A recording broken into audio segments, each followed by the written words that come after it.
પંચમહાલમાં વાહનો પર પોલીસે નિઃશુલ્ક સેફટી ગાર્ડ લગાવ્યા।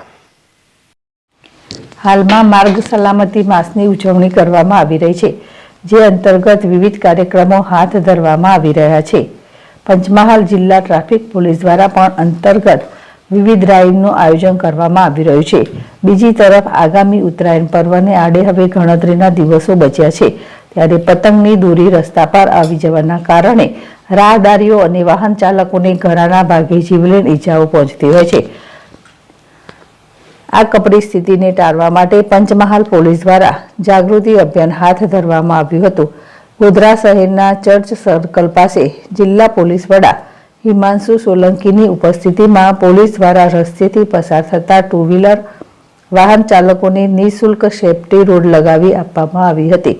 આ સાથે જ વાહન ચાલકો ઉત્તરાયણ પર્વે દરમિયાન પોતાના વાહનો પર સેફટી રોડ એટલે કે સેફટી ગાર્ડ ખાસ લગાવે તે માટે અનુરોધ પણ કરવામાં આવ્યો હતો।